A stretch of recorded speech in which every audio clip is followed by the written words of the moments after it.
Welcome to the Poachers Pickleball Podcast. We are back. Spencer is back with me. We finally got him available to record, and he's got some great insights for us. We actually went to the Greater Utah Cup Open. I don't know what it was. Greater Zion Cup. Greater Zion Cup at Black Desert Resort. There Wow, you go. a Yeah, whole word sandwich. it's quite. Anyway, we both were there, and I specifically asked him not to share his thoughts with me until the podcast. So we're gonna get some lot. We were on site, and it was a crazy weekend, and there was some huge news that dropped right in the middle. The Proton Paddles have been banned from professional play, and we're gonna break it all down. We're gonna talk about how that affects the sponsors and all that fun stuff, but. Definitely want to recap the PPA and then get really into what Spencer thought of his second time at a PPA event and get the difference in the venues and thoughts and maybe we got some advice for you if you're going to be going to a PPA event. All right, so let's quickly go over the results. Interestingly, not really interestingly, there's a lot of chalk, right? So it's one of the problems I think the PPA has is that it's kind of top heavy. So Annalie Waters, again, this is almost like it's so common. It's not. It kind of overshadows how dominant she is. She won 26 straight games before the finals, and then gets her 43rd career triple crown. Sorry, triple double. And she wins mix, of course, with Ben Johns. She wins women's doubles with Anna Bright, and then singles with Kate Fahey. The one interesting part is that Kate Fahey actually beat her in game one in the finals, and it was shocking. I think Kate was up 10-0, and then Annalie fought back and almost won. It was pretty crazy. It turns out that Annalie was actually sick. She was sick, and she literally said in her interview that she was willing to die on the court.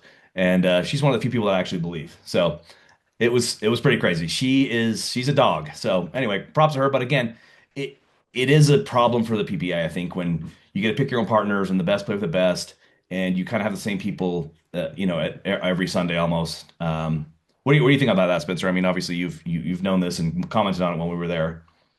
Yeah, because obviously my first foray really into professional pickleball was last year's tournament down here, and then just kind of following it here and there since. But we talked about that while we were at the event this past weekend. There's really no reason to really show up till Saturday or Sunday, unfortunately, right? Like you already know just kind of what's going to happen. Yeah, maybe there's an early round upset here and there, but I would like to see, them not be able to pick their partners or do some kind of drafts similar to Major League Pickleball or something like that. So we don't just have the same finals over and over. We don't have the same winners over and over. I mean, that's great. That just proves that, Anna Lee Waters and those types are the best pickleball players on the planet, but it's not necessarily like exciting per se a lot of times. Yeah, exactly. It's not very exciting. I would actually argue that you maybe can skip Saturday and Sunday and should go to the tournament earlier and watch the players that are lesser known play. That's actually kind of my plan going forward is, maybe go to the ones where you kind of see the up and coming players. It is what it is. I don't know what to say about it other than, they're great. And what we need is the occasional win, which we did have recently with Bright and Patrick beating Annalie and Ben in Mesa a few tournaments ago. So there's some rivalries, but it's just a little bit too dominant on that side with Ben Johns and Annalie. Anyway, what with that said, in the mixed doubles, there was one game that was pretty good. It was really good, but it was they were already down two games, and it was match three for Annalie and Ben versus Anna Bright and Hayden Patrick. And unfortunately for us, for our viewers, I guess, AL and Ben end up winning 15-13. But Bright and Patrick saved 9 match points before they lost. And they actually asked them like, "Oh, hey, that was great. You did this," and Bright and Patrick were like, "Yeah, but we lost, so it doesn't really matter." But it Wasn't it was, wasn't it the largest comeback or something? Is what they were told, like post game interview, like yeah, the biggest basically the comeback. longest staving off elimination type thing, or like Yeah, staving off losing. and they're like, "Yeah, but we lost anyway, so it doesn't matter." But it was exciting for sure, and that's what we need, right? We need more of that. And anyway, it was really fun to be there because I think you and I were watching. We're like, okay, this is over.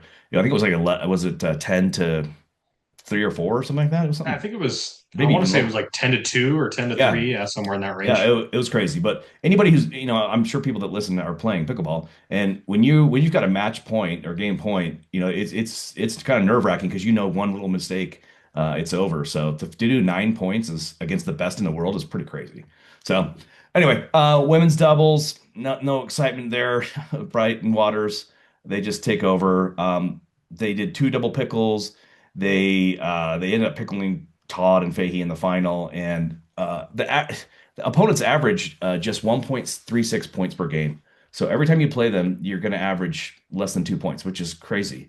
So it shows how good they are, and they have lost, but to the Kawamotos. But they anyway, that's probably even worse as far as top heavy. Still fun to watch. I mean, they're still really good. In other words, it's fun to watch other people as well, and is what it is. Singles. I just talked about the Kate Fahey, you know, almost pickling AL dub, and then it was crazy that she scored like 8 in a row to make it a game. One of the things that is cool and in the men's singles, so the 57 number 57 seed 6 months ago is Chris Hayworth. He comes into the field and he just became the number one player. So he beat Stackstrud for gold. So he's been on an insane run for 6 months. Now, he was 57 because he wasn't playing in the PPA, right? So he didn't really have a seed before. He was just trying to get signed, trying to, play. And but I do remember when he came in and we're like, oh, this guy's 57 seed, but he's not really a 57 seed, like as far as talent goes. But for him to go to number one this year, within 6 months is crazy. Any thoughts on that? Yeah, that is crazy. Like you said, it was kind of a low seed, but we already knew that he was pretty good talent wise. I was a little bummed though because Fed's my guy, so I was a little Yeah. disappointed in that result personally. But Yeah, there you go. Well, it was fun to watch, and he was pretty happy. He's got this thing where he wears like the purple on Sundays, and it's kind of like the Tiger Woods thing, but purple instead of red. So interesting. All right, and then in the men's finals, or sorry, in the men's, Ben Johns and Gabe Tardio, I think they've won like 15 in a row. Or sorry, they're sixth straight one, but and it's funny because they tend to be shaky at the beginning, and so if you could catch them early in the tournament, you might be able to beat them. But if they get to the finals, they win. Although same thing, kind of. Again, we were there on Sunday live, and Patrick and Alshon, they were they almost won game one, and then they lost the next two games.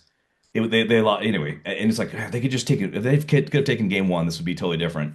But sorry, then they went. Sorry, I messed that up. Gabe and Ben won game one, and then Patrick and Alshon won the next two, 11-3, 11-3.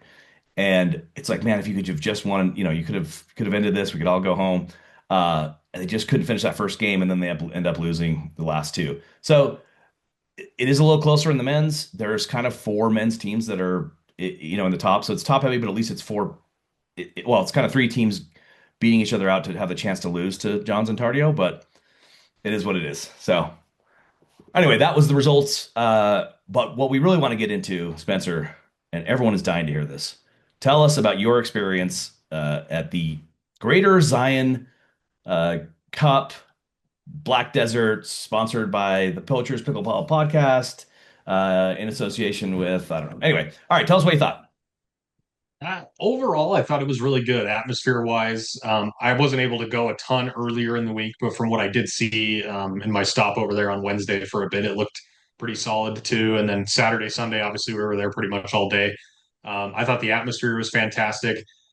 Um, I thought like the whole facility is great, except for the fact that it was 90% finished. It was supposed to, based on the renderings and stuff, it was supposed to have some other things like, oh, I don't know, shade, which would have been nice because it was really hot in St. George this weekend, and Yeah. there was no shade to speak of. So that was a little difficult. Direct sunlight. There were supposed to be the chair back seats on the court, the championship court, and those weren't installed quite yet. So overall, I think it was really good.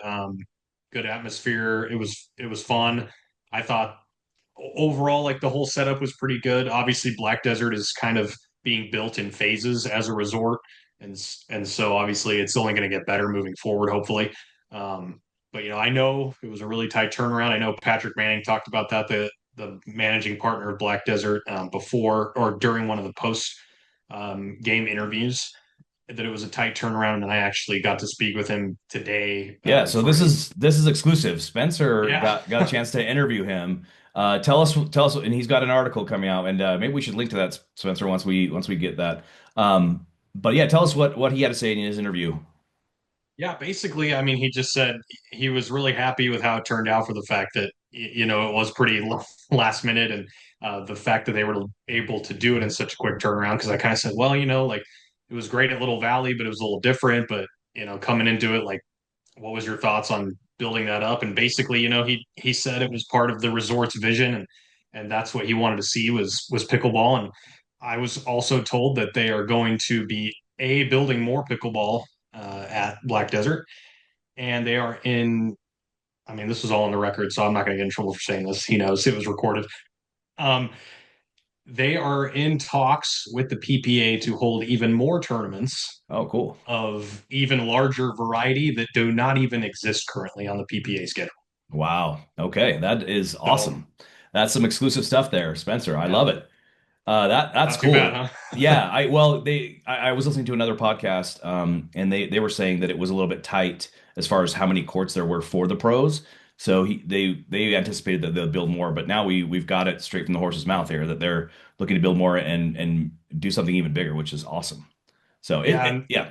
yeah, it was pretty interesting too. I mean, Black Desert's being built up, and he talked about wanting to actually bring other professional sports to the area in terms of like minor league teams and stuff. But even down the road, they want to build an arena Hmm. indoors that seats 3,000 people, and in the event that there's inclement weather, that they would host like this championship Sunday inside of the 3,000 seat arena. So that'd be pretty cool too. But Would it be just for pickleball or for other stuff as well with that arena? Just so it would be multi-use? yeah, multi-use venue, but Okay. you would have the ability to play have that be your championship court if need be for PPA. Well, it was hot enough to have it there, that's for sure. It It was was so it hot. was it was crazy. Yeah, so let me tell you my view of the resort itself or to the pickleball courts. Just because I've been to a couple of them. I've been to Mesa, Las Vegas. I think that's it. And then obviously we went to Little Valley, which is the other St. George, the old St. George venue. The actual grand or center court is the best center court there is. Even with the even though it's just cement right now, and you got to bring your own chair back kind of thing. The fact that it's built specifically for pickleball, you're so much closer than you are anywhere else.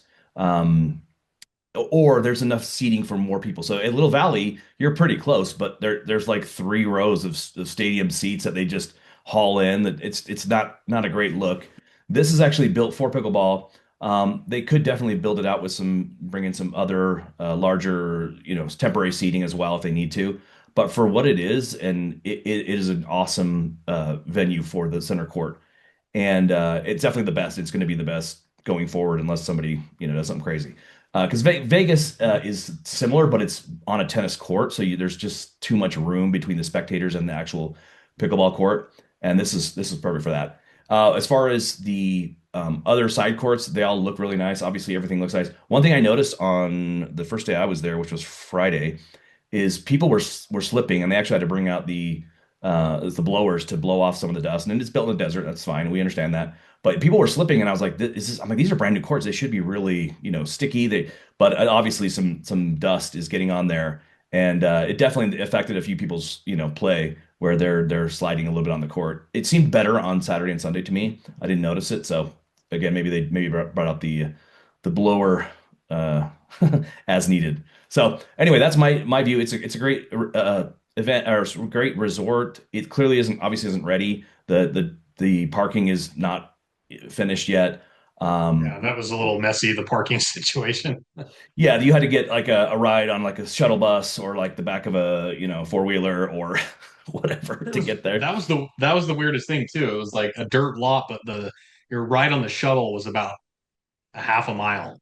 Yeah, I mean, you could have walked, but it was nice there was a shuttle. But it was kind of strange. But yeah, I get it. They're building it. Clearly, it wasn't ready. They definitely need some shade. Now, I get it. They can't control the weather, and but it was absolutely brutal. It's just because there was no respite. There's no, the palm trees aren't large enough to give you any shade. They don't have any shade that to speak of. So that was the only thing. And again, now next year we'll go there and it'll be raining and snowing and who knows. But it is what it is, and I definitely got sunburned. So anyway, that's my take. It was a great venue for sure. It's definitely the best one I've ever been to, and it's gonna just only get better. So I love Can't wait to the see. I can't wait to see when it's actually like finished. I mean, I might not be here, so you might have to fill me in on how that looks next year. Hopefully, it's yeah, finished by next year. yeah, I'm exactly. actually kind of hoping it's maybe finished by, well, that's kind of tight, but the PPA Challenger series that's coming in Oh May. yeah, in May. Yeah, I mean I don't know what they'll have. Yeah, I don't know what they would finish by then. But with one of the coolest things I've ever been a part of. Actually, I have a question for you, Spencer. This is Yeah. this we got to get into this. What is the best loss you've ever seen? Can you think of a fantastic loss besides Duke losing the other day? That was crazy. Yeah, I was No, gonna say probably like Santa Clara earlier in the tournament, right? I'm trying to think just just like anything, the any most sport, any sport. The best way to lose. Have you ever seen a cool way to lose? cool way to lose. This is because I've got it for you. I've got the best way Yeah, to lose ever. I can't. I don't think losing is cool, so probably can't think of one It's off the true. top of my Losing head. losing isn't cool, but losing the first match and then winning the next two to win the sorry, losing the first game and winning the next two to win the match makes up for it. So let me set it up for you. It was 11-11. Let's see. Jay DeVilliers and Jaume Martinez-Vic are playing Hayden Patriquin and Christian Alshon. It's game one. They are up 11-11, sorry, 11-11, and Hayden gets hit, and then Jay's been trying to hit him all the whole time. He's getting, body bagged. And this is what Hayden Hayden does. Again, they have to win by two, so they're only down one. They're still alive. And let me see if I can share this, hopefully. 1 second here. Oh, that doesn't work. Let's see. This is the video you sent me, yeah? Yeah, this is the video. I'm gonna see if it will work. Let's see. We'll get rid of our faces there and then go here. Oh, yeah, we're not good at this. Hang on. Let me stop sharing and let me get this back here. Okay. Technical Yeah, challenges, yeah. This is call it. I'm trying to make it like full screen, but we'll just do this the hard way. Here we go. All right. So for anyone that's watching on YouTube, let's put this full screen. Works. There we go. And let's hit play. So this is right as Patron gets hit, it goes into the net. He's going to pick it up because he's going to give it to him, and he just launches it. He just he just hits a home run, and oh, he gets hit. He picks up the ball, and he just hits it out of the park. What was weird, what I didn't understand is then they called immediate technical foul, and that is an automatic point awarded to the other team, which gives them the win for that game. I didn't. I'm assuming. Sorry, I'm assuming that's why Alshon at that point is kind of arguing with the referee. Yeah, yeah. Alshon's just trying to understand what happened. Again, they may know that you can get a technical foul. Well, only I've ever seen in all the pickleball I've watched is a technical warning, and then and then you do something again with technical warning. You'll give the team another point. Um, but that's it was so funny and so cool, but we also didn't know what was going on because we're in the crowd, my wife and I, and we we I'm like, wait, what happened? Technical foul, and then they win the first game. So like you're thinking, oh man, Patrick, you better win the next two games because if you actually lose this match after that, people are just going to kill you. Luckily, they did win that. They won the next two games, but it was hilarious and awesome all at once. I absolutely loved it. I'm kind of surprised that they went straight to a technical foul. Does that surprise you? I've seen people hit the ball out of the park. Tyler Loong did that, but it was at the end of the game. They had already lost. I don't know, what do you think to go straight to technical foul? Um, yeah, I mean, I'm not necessarily surprised. Yeah. I do think it's interesting. I mean, I wasn't like super. aware of like the technical foul stuff, Yeah, just because what I have seen, there really hasn't been any of that. So no. I thought it was funny because I think later, was it Saturday? He got a technical warning for dropping the F bomb too. Yeah, So, exactly. Oh, that was but yeah, funny. definitely. I mean, I kind of get it. Like you'd think there'd be a warning, but I mean, he did kind of, that was a little extreme on his part to just launch the ball out of the stadium. Yeah, and he says he's maturing and he's 20 years old. And he says, hey, it's part of maturing and anyway, but in my opinion, that's the best loss of all time. It was the coolest. It was hilarious. I was laughing. I thought it was great. I think Here's a other people are like, oh, what a poor sport. I thought it was hilarious. I thought it was great. Here, here's a question too, because obviously, like, if you do that in the NBA, right, you throw a basketball into the stands, you're going to get ejected. Is there a Yeah. point at pickleball where it's just a forfeit and an ejection, or are we not there yet? I guess we'll wait and see. I don't know. That's maybe something I should research and find out. But yeah, I guess yeah, I don't know. Yeah, at what point do you just forfeit the whole game? I don't know. I know that there was a an issue where a player threw his paddle on the ground and it kind of bounced into the stands, and I think it hit a spectator. Clearly, he wasn't trying to do that, but the ref didn't call anything. Like it was, they ended up playing on. What was weird, the other team ended up losing. So this was Tyler Lung on, I think it was Connor Garnett and Tyler Lung, I think in Minnesota. Anyway, they won the first game. The other dude throws his paddle. I can't remember what it was. Throws his paddle, goes in the stands, and then Tyler goes up to complain, and they're like, oh, nothing really happened. What should happen is they should have forfeited, I guess, because if you do something like that, you can forfeit. What happened is they ended up continuing to play, which Tyler was kind of complaining about that they continued to play. Tyler and Connor end up losing. And again, I'm sorry if I get this wrong, if it was Tyler and Connor, but they end up losing the match. And then so the other team gets to go on to the next day. But then the PPA kind of came back and said, sorry, you're forfeiting that next game. Now I think Tyler and Connor should have been playing in that next round, right? But they said, well, because you lost the match, you're not going to get like anyway, it was weird. They should have forfeited, and I think the other team should have gone on, but it didn't happen that way. Oh, so They retroactively uh, forfeited the game, if that makes sense. yeah. Um, So then the other team that would have was waiting for them in the bracket just they kind of just got a move free on. Yeah, pass. they got a free Yeah. pass, which Okay. is, Yeah, I don't love anyway, that, but yeah. So there is some precedence for something like that happening, but they kind of mess it up, and I think it was the ref's fault that they didn't know what to do. So, all right. Now, from the best loss of all time to one of the most shocking, weird news things that I've ever heard in pickleball, tell us about the what happened mid tournament. We get this news. Go for it, Spencer. yeah, we talked about it while we were there, but the UPA and the PPA announced that Proton paddles are now banned due to unpaid debts and bad standing. So that's not ideal if you're Proton.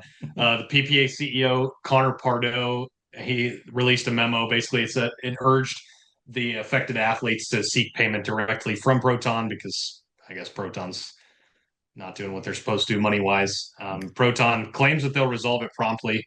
We'll see if that happens or not, but Yeah, so yeah, let me jump in there. So there's a few pros that are still with Proton, like Megan Dizon, who's based out of Utah here. She's been with them for a long time. Jelena Ingram, Travis Rettenmeyer, and Kawamoto Twins actually just recently re-signed maybe with Proton. The one thing that was interesting was Andre Diascu had left Proton a few months ago and ended up signing with Carbon recently.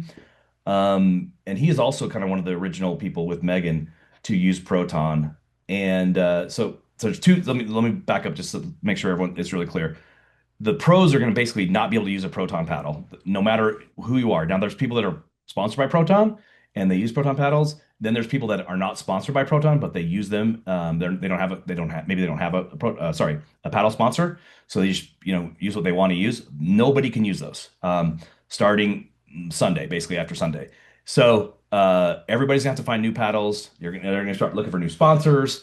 And they're completely banned now. It's not an issue of like anything wrong with the paddles. It's just that the Proton. The rumor is that Proton owes the UPA about 1.6 million in like sponsorships, advertisements, all that fun stuff. And then the PPA basically is saying, hey, if you're sponsored by Proton, then you probably should get your money before it's too late. So the other part about this crazy. that was a bit confusing is Proton was a big part of the MLP team, Phoenix, the Phoenix Flames. However, I think that there was some financial issues going on behind the scenes because they sold or they basically haven't been involved with the Flames. The other owners basically took over, and it's probably because of the financial issues. So at first, people were wondering like, how can a a team owner have their own product banned, but that they're really not more. They're not a team owner, I guess, to clarify. But huge news. I mean, that I've never seen anything like that in that. I mean, imagine if like Spalding said, sorry, if the NBA said, Spalding, you we're not going to use your ball anymore, it's banned. I don't know, you know what I mean? Or Nike, you owe us money for your uniforms, so we're actually gonna not wear we're gonna wear different uniforms. That's what it's like. It's crazy. My question for you: are you a Proton guy? Or are you going to I now be I like, love well, I can't play with those? No, so I actually really like Proton. I have the Proton Flamingo, and it's actually a really great paddle. I kind of want to get the Proton what's it called? I don't even know. It's a new foam paddle. Can't remember. But I actually really like Proton. I've always kind of liked them. And so to me, it's kind of disappointing just because it just sounds like just bad business practices. I mean, I obviously don't know what's going on there. But I hope they can fix it and stay in the game because I actually think their paddles are great. And the fact that unsponsored pros use Proton shows you that it's a good paddle, right? Everyone wants the paddle that's going to give them the best shot to win. And if they're not sponsored, they're gonna pick the paddle that they think is the best. And there's a lot of unsigned pros that use Proton. So we'll see what they change to, and we're gonna see that right now. In fact, actually, right now, and this is our next thing. The PPA Asia Hanoi Cup is going on right now. There's qualifiers right now on YouTube. I'm watching it on my TV right now. Not really watching, but it's on. It's also men's singles. So I don't really care that much to watch it, especially this. But let's as far as the actual tournament non-qualifier stuff, that starts on Thursday. It's the PPA Asia YouTube channel. You can check it out. The thing that's cool about this is if you live in the US like us, then it's on at night and you can, watch it at night. Normally you're watching pickleball during the day on Saturday, Sunday, whatever.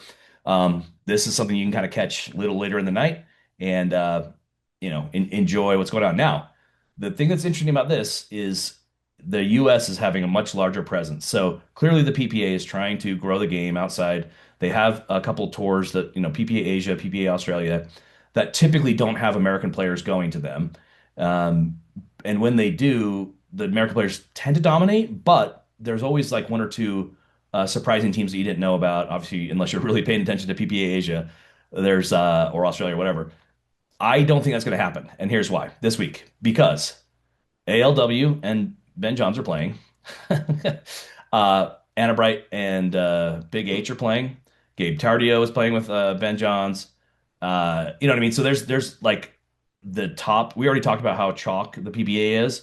Now just go against what's probably not as big a talent pool obviously as the US. So I don't expect unfortunately to see like any unless you're watching really early. I don't if you're watching this, Saturday, Sunday, I don't think you're going to see a lot of unknown names that you don't know. I kind of wish you would. Now I'll try to pay attention and see if there's some cool players to watch that might make a name for themselves. And that's what happened last year when only a few of the Americans went over, but they're clearly trying to prioritize this. So, what do you think about the PBA Global and all the Americans going over? Yeah, I think it's interesting. They mentioned that actually in one of the post match interviews. I think it was from mixed doubles when it was Anna Lee and Ben, and they said, you guys are going over to Vietnam after this, and so it does seem like they're really trying to push it. And kind of like you said, it's like, well, you're just gonna send all the Americans over there to dominate. Like, is that really gonna? How much is that really gonna help? Like, grow? I guess the game in Asia. I mean, sure, the best players are going over, but you Yeah, would love to see some of the regulars of the PPA Asia tour, have their shot. I guess yeah. Well, to go far and maybe win it. And I'm not saying they can't. Upsets can happen, but we kind of talked about I'm, how a lot I'm of gonna time it is I'm gonna say pretty they can't. chalk. I'm gonna say they can't. I'm gonna say they can't. Now there might be a few upsets. The travel, all that stuff, right? Some people are gonna play hard, but I think the best are gonna win. A couple just things I'll tell you. Ben is not playing singles. Fed is the number one seed now, so he just barely became the number two seed overall. Sorry, he wasn't the number two seed. Hunter, sorry, Hayworth kicked out Hunter and Fed, and they pushed them back to two and three slots. But Fed is number one in singles. He'll be playing. ALW is not playing women's singles, which I don't blame her. So Kate Fahey is the number one seed on the women's side. The one thing that is kind of cool, as far as mix, this is the one thing I would pay attention to. Gabe Tardio has been playing all year with Catherine Parento, and it's kind of a new partnership.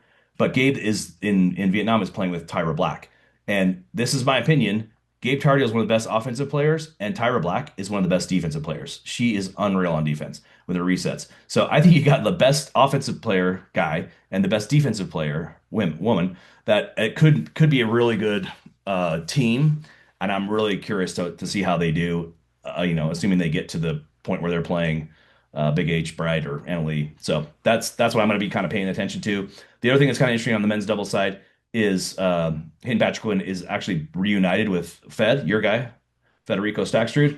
They had been switched. Obviously, he'd been playing with Alshon for a while, and Ben Johns and Gabe are back as well. So we'll see how that turns out. The thing that's interesting is Christian Alshon is playing in Vietnam, but he's not playing with Patriquin. He's just playing mixed, as far as I can tell. So he's playing mixed doubles, but not playing men's. And again, I'm guessing that. And oh, by the way, we didn't mention this. The whole time, I didn't really realize this, but not only was Annalise sick, but Alshon was sick as well. He had like 105 fever. He mentioned that at the very end. There was one game with I think in the semifinal, or sorry, the semifinals. It was tough, and Patrick and Alshon won, and he just kind of laid down on the court like I'm exhausted.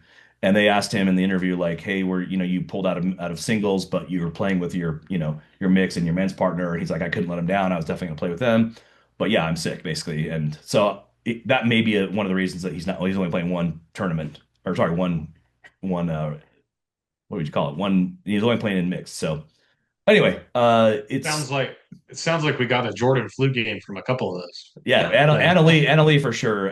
The thing was, I will say this: what was interesting is everybody knew that Alshon was sick, right? Everybody knew this. He said he was coughing up blood.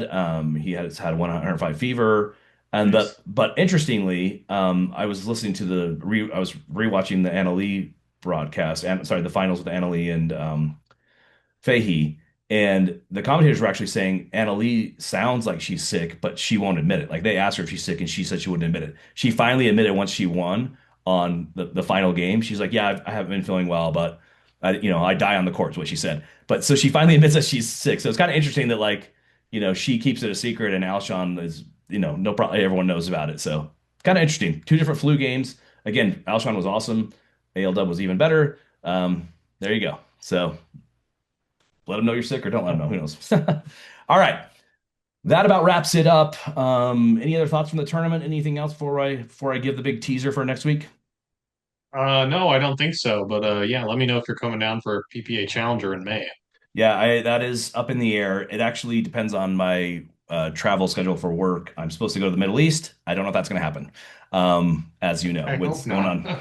So it depends on if things wrap up quickly or if the thing I'm supposed to go do in Dubai is canceled. So I didn't realize that until I looked at my calendar when we were talking about this earlier. All right, so I'd like to give thanks to Deja Vega for the music.